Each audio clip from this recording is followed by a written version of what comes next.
ഞങ്ങളിന്ന് മോർണിംഗ് വാക്കിന് പോയ സമയത്തുണ്ടല്ലോ, ഒരുപാട് ആൾക്കാർ ഗ്രൗണ്ടിൽ ഇങ്ങനെ ചുറ്റിയിരിക്കുന്നുണ്ട്. അവിടുത്തെ സുരക്ഷാ ജീവനക്കാരും അതുപോലെ അവിടെ താമസിക്കുന്നവരും ഒക്കെയാണ് കേട്ടോ ചുറ്റിയിരിക്കുന്നത്. അപ്പം ഞങ്ങൾ മോർണിംഗ് വാക്കൊക്കെ കഴിഞ്ഞ് നേരെ അങ്ങോട്ട് പോയി. സംഭവം എന്താണെന്ന് അറിയാലോ എന്നോർത്ത് ഞങ്ങളും പോയി. അപ്പം ഞങ്ങൾ രാവിലെ തന്നെ ഈ ക്ലാസ്സുകൾ കേൾക്കുന്നുണ്ട് കേട്ടോ. അപ്പം അത് എന്താണെന്ന് ഞങ്ങൾക്ക് ആദ്യം ഒന്നും മനസ്സിലായിട്ടില്ല. അപ്പോൾ താഴെ വന്ന് അതിൻ്റെ അടുത്ത് പോയിരുന്ന ക്ലാസ്സൊക്കെ കേൾക്കുമ്പോഴാണ് സംഭവം മനസ്സിലായത്. അപ്പോൾ ഫയർ സേഫ്റ്റി അവയർനെസ്സിനെ കുറിച്ചുള്ള ഒരു ക്ലാസ്സാണ് അവിടെ നടക്കുന്നത്.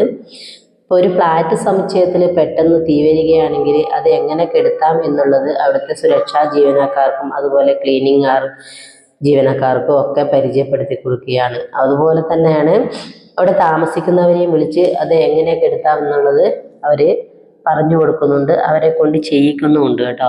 അപ്പം ഞങ്ങളും അവിടെ അങ്ങനെ ഇരുന്നു കുറേ സമയം ക്ലാസ്സുകളൊക്കെ കേട്ടു. അപ്പം സമയം പോയതേ അറിഞ്ഞില്ല. അപ്പം അവരോരോ പേപ്പറും ഇതൊക്കെ കൊണ്ടുവന്ന് നടുക്ക് കൂട്ടി അതിനകത്ത് തീ കൊടുത്ത് അത് എങ്ങനെയാണ് കെടുത്തുക എന്നുള്ളത്. അപ്പോൾ അത് 2-3 തരത്തിൽ കെടുത്തുന്നത് കാണിച്ചു തരുന്നുണ്ട് കേട്ടോ. അപ്പോൾ ഒരു പുക പോലെ ഒരു സാധനം ഇങ്ങനെ അടിച്ചു വിടുന്നുണ്ട് കേട്ടോ. അപ്പോൾ ആ തീ അവിടെ പെട്ടെന്ന് അങ്ങ് കെട്ടും. അപ്പം അതിനെക്കുറിച്ച് അവർ ക്ലാസ്സുകളും തരുന്നുണ്ട് കേട്ടോ. അപ്പം അങ്ങനെ ഓരോ താമസക്കാരെയും അതുപോലെ തന്നെ ജീവനക്കാരെയും ഒക്കെ വിളിച്ച് ചെയ്യുന്നുണ്ട്. അപ്പം മക്കൾ അതിൻ്റെ ഇടയിൽ നല്ല കളി, അവർക്കതൊന്നും കേൾക്കും കാണും ഒന്നും വേണ്ട, അവർ പുല്ലൊക്കെ പറിച്ച് കളിക്കുന്നുണ്ട്. അപ്പം ഞങ്ങൾ അതുപോലെ ക്ലാസ്സുകളൊക്കെ കുറേ നേരിടുന്നു. അപ്പോൾ അവർ പെട്ടെന്നൊരു സ്ഥലത്ത് തീ വന്നു എന്ന് പറയുമ്പം സാധനങ്ങളൊക്കെ എടുത്ത് ഓടുകയാണ് കേട്ടോ. അപ്പോൾ അവർ നേരെ ഓടിപ്പോയി. അപ്പോൾ ആ പെട്ടെന്ന് ഒരു തീ വന്നു കഴിഞ്ഞാൽ എങ്ങനെ ഓടാം, എന്നിട്ട് അതേപോലെ അവർ തീ കെടുത്തി തിരിച്ചു വരുന്നതാണ് കാണുന്നത്. അപ്പോൾ തിരിച്ച് അതേപോലെ അവരത് അവിടെ തന്നെ കൊണ്ടുവച്ചു. അപ്പോൾ പിന്നീടും കുറേ നേരം അതിനെക്കുറിച്ചുള്ള ക്ലാസ്സുകളും കാര്യങ്ങളൊക്കെ ആയിരുന്നു. അപ്പോൾ അവരെല്ലാവരും തന്നെ കുറേ പേരുടെ കയ്യിൽ ഇലകളുണ്ട്, അതുപോലെ തന്നെ മണലുണ്ട്, അതുപോലെ തന്നെ പുകയുള്ള ആ ഒരു ഗ്യാസ് കുറ്റി പോലത്തെ അതുണ്ട്. അതൊക്കെ എടുത്തിട്ടാണ് അവർ ഓടുകയൊക്കെ ചെയ്തത് കേട്ടോ. അപ്പോൾ രണ്ടാമത്തെ പ്രാവശ്യം ഇവർ ഓടുകയാണിതാ. അപ്പോൾ തീ വന്നു. അപ്പോൾ നേരെ അവർ ഗ്രൗണ്ടിലേക്കാണ് പോയത് കേട്ടോ.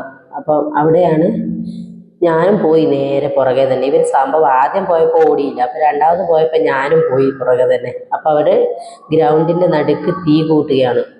അപ്പോൾ ഒരു തീ വന്നു കഴിഞ്ഞാൽ നമ്മൾ ഇവിടെയും പെട്ടെന്ന് അവർ പുക അടിച്ചു വിടുകയാണ്, പെട്ടെന്ന് തീ കിട്ടും. അപ്പം ഇതൊക്കെ എല്ലാവർക്കും പഠിക്കേണ്ട ഒരു സംഭവമാണ് കേട്ടോ. അപ്പം അങ്ങനെ തീയൊക്കെ കിട്ടും. ഇപ്പോൾ വീണ്ടും അവർ രണ്ടാമത് ആദ്യം കള്ളസൊക്കെ കൂട്ടിയിട്ട് അതിനകത്ത് തീ കൊടുത്തു. അപ്പം രണ്ടാമത്തെ പരിപാടി എന്താണെന്ന് വെച്ചാൽ മണൽ വാരി എറിഞ്ഞ് തീ കെടുത്തുന്നതും അതുപോലെ ഉണ്ടോ. മണൽ ഒരു കൂട്ടർ മണൽ വാരി എറിഞ്ഞു, അപ്പം മറ്റു കൂട്ടർ പുകയടിച്ചു വിട്ടു. അപ്പം അങ്ങനെ തീ കിട്ടും. അപ്പം വീണ്ടും അവരവിടുന്ന് ഓടി. ഇനിയിപ്പം വേറെ ഇട്ടേക്കാ ഓടുന്നതെന്ന് ഓർത്ത് ഞാനും പുറകെ തന്നെ ഓടി. സംഭവം ഇതെന്താണെന്ന് അറിയണ്ടേ.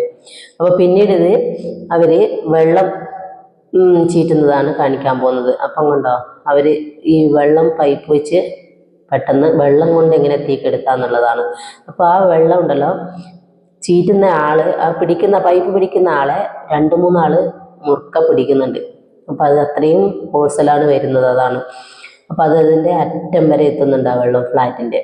അപ്പം ഇങ്ങനെയും ഒരു സംഭവം കണ്ടു. അപ്പം ആദ്യം തന്നെ ജെൻസിന് ക്ലാസ് കൊടുത്തു അതിനെക്കുറിച്ചുള്ളത്, അവരെ കൊണ്ട് അതൊക്കെ ചെയ്യിച്ചു.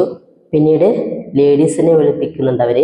അപ്പോൾ ലേഡീസ് മാത്രമൊക്കെ ആയിക്കഴിഞ്ഞാൽ അതെങ്ങനെ ചെയ്യാമെന്നുള്ളത് ലേഡീസിന് അത്ര പ്രാക്ടീസ് ഇല്ലത്. അവർ മൊത്തം നനഞ്ഞ് കുളിച്ചു, അവർക്ക് അത്ര പ്രാക്ടീസ് വരാം. അപ്പം ഞങ്ങൾ ഇതൊക്കെ കണ്ട് വെള്ളം അറ്റം വരെ എത്തുന്നുണ്ട്, ഞങ്ങളതൊക്കെ കണ്ട് മടങ്ങി കേട്ടോ.